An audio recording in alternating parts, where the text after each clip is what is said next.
कर्तव्य निष्ठ समाज सेवा पर उतारू।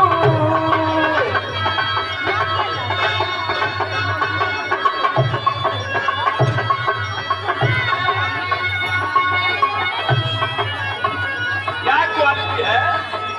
अरे श्री राम यादव और हीरा और तलवार भैया, क्षेत्र के हीरा और रतन है। अरे श्री राम यादव है हीरा रतन वाले भैया, बाजल होई बधैया।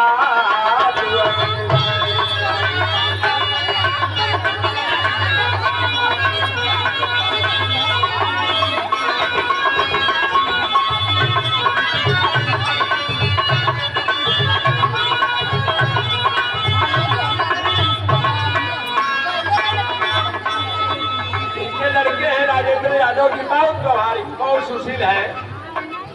प्रधानाचार्य राजेंद्र यादव ने कई ईमानदार हो।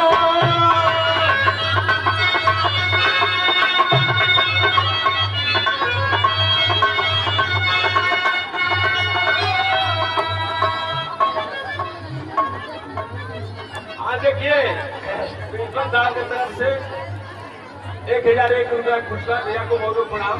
बहुत अच्छे स्वभाव के हैं। प्रधानाचार्य राजेंद्र यादव नेता ईमानदार हो।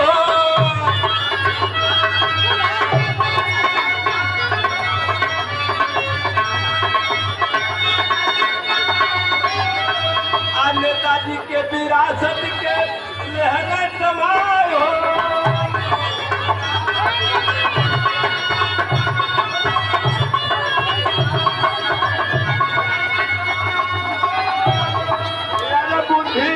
ज्ञान कहे अरे बुद्धि और ज्ञान कहे भजनवान भैया, बाजल होई बधैया।